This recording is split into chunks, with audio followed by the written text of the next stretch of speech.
Assalamualaikum warahmatullahi wabarakatuh. Perkenalkan, nama saya Yusuf Ali Solihin dengan nomor NPM 24014012002. Prodi Komunikasi Penyiaran Islam Fakultas Usuluddin Adab dan Dakwah UIN Juresiwo Lampung. Video ini saya buat untuk memenuhi tugas UTS mata kuliah Komunikasi Sosial Budaya dan Agama dengan dosen pengampu Dr. Aliandi Alumbu Esos MKOMI. Selamat menyaksikan. Oke, baik, di sini saya akan menjelaskan makalah yang berjudul Sosiologi Komunikasi dan Budaya. A. Kedudukan komunikasi dalam ilmu sosial dan kebudayaan. Komunikasi memiliki peran yang sangat erat dalam kehidupan sosial manusia. Manusia tidak dapat terlepas dari aktivitas komunikasi, baik dalam bentuk lisan, tulisan, maupun melalui simbol-simbol tertentu. Dalam konteks ilmu sosial dan kebudayaan, komunikasi tidak hanya dipandang sebagai proses penyampaian pesan, tapi juga sebagai alat utama dalam membangun, mempertahankan, dan mengembangkan struktur sosial serta nilai-nilai budaya dalam suatu masyarakat. Secara konseptual, komunikasi dalam ilmu sosial dipelajari sebagai bagian dari proses interaksi sosial melalui komunikasi. Individu saling bertukar informasi, membentuk persepsi terhadap lingkungan sosial, serta menciptakan makna bersama. Komunikasi juga menjadi sarana untuk menyampaikan norma, aturan, dan nilai-nilai yang berlaku dalam masyarakat, sehingga berperan langsung dalam proses sosialisasi dan pembentukan identitas sosial. Oleh karena itu, komunikasi tidak bisa dipisahkan dari dinamika sosial yang terjadi di dalam suatu kelompok atau komunitas. Sementara itu, dalam kajian kebudayaan, komunikasi dilihat sebagai medium utama untuk mewariskan kebudayaan dari satu generasi ke generasi berikutnya. Bahasa, simbol, ritual, dan kebiasaan sehari-hari merupakan bentuk-bentuk komunikasi budaya yang memiliki makna tertentu bagi anggota masyarakat. Kedudukan komunikasi dalam ilmu sosial dan kebudayaan juga tampak dalam cara masyarakat membentuk struktur kekuasaan, menyelesaikan konflik, hingga membangun solidaritas sosial. Lebih jauh lagi, komunikasi juga berfungsi sebagai jembatan antar budaya. Dalam dunia yang semakin terhubung secara global, pemahaman terhadap komunikasi lintas budaya menjadi semakin penting. Perbedaan nilai, norma, dan cara berkomunikasi antar kelompok budaya dapat menimbulkan salah pengertian jika tidak dikelola dengan baik. Oleh karena itu, studi tentang komunikasi dalam ilmu sosial dan kebudayaan tidak hanya bersifat teoritis, tetapi juga sangat aplikatif dalam kehidupan sehari-hari, terutama dalam konteks masyarakat multikultural.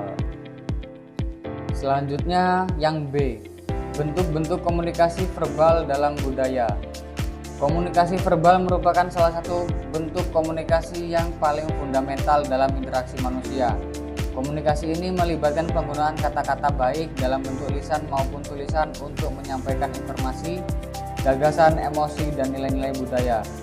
Dalam konteks kebudayaan, komunikasi verbal tidak hanya dipahami sebagai alat untuk berkomunikasi secara teknis, tetapi juga sebagai wahana penyampaian identitas budaya, struktur sosial, dan nilai-nilai yang dianut oleh suatu kelompok masyarakat. Adapun nilai-nilai yang dianut oleh masyarakat. 1. Bahasa sebagai wadah budaya. Bahasa adalah elemen utama dalam komunikasi verbal dan merupakan refleksi langsung dari budaya. Setiap bahasa membawa serta cara pandang masyarakat, penuturan terhadap dunia, hubungan sosial, serta struktur berpikir. Misalnya dalam budaya Indonesia, bahasa tidak hanya digunakan untuk menyampaikan informasi, tetapi juga syarat akan nuansa kesatuan dan hierarki sosial. Pilihan kata, bentuk sapaan, hingga struktur kalimat seringkali dipengaruhi oleh faktor usia, status sosial, dan hubungan kekerabatan antara pembicara dan lawan bicara. Dalam bahasa Jawa misalnya terdapat tingkatan bahasa seperti engko, krama madya, dan krama inggil yang masing-masing digunakan sesuai dengan situasi sosial dan hubungan antara penutur. Penggunaan tingkat bahasa ini mencerminkan nilai kesopanan, rasa hormat, serta penekanan pada keharmonisian sosial yang dijunjung tinggi dalam budaya Jawa. Selanjutnya yang kedua, komunikasi verbal, lisan, dan tertulis. Secara umum, komunikasi verbal dapat dibagi menjadi dua bentuk, yakni komunikasi lisan dan komunikasi tertulis. Komunikasi lisan merupakan bentuk komunikasi yang terjadi secara langsung melalui ucapan, seperti dalam percakapan sehari-hari, diskusi, ceramah, atau pidato. Sedangkan komunikasi tertulis mencakup media seperti surat, artikel, buku, dokumen resmi, hingga pesan digital. Dalam budaya lisan, banyak nilai budaya diwariskan secara turun-temurun melalui cerita rakyat, dongeng, syair, atau pantun. Sebaliknya, dalam masyarakat modern yang lebih mengandalkan komunikasi tertulis, bentuk-bentuk seperti kontrak, laporan, dan karya ilmiah menjadi instrumen penting dalam menjaga struktur sosial dan kelembagaan. Selanjutnya yang ketiga, nuansa budaya dalam gaya berkomunikasi. Setiap budaya memiliki cara tersendiri dalam menggunakan bahasa. Dalam konteks sosial, beberapa budaya cenderung berorientasi pada komunikasi explicit atau high contact verbal communication, di mana pesan disampaikan secara langsung, jelas, dan logis.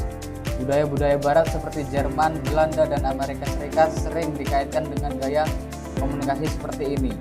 Selanjutnya yang C, bentuk-bentuk komunikasi nonverbal dalam budaya. Komunikasi nonverbal merupakan bagian penting dari proses komunikasi manusia yang terjadi tanpa menggunakan kata-kata, baik lisan maupun tulisan.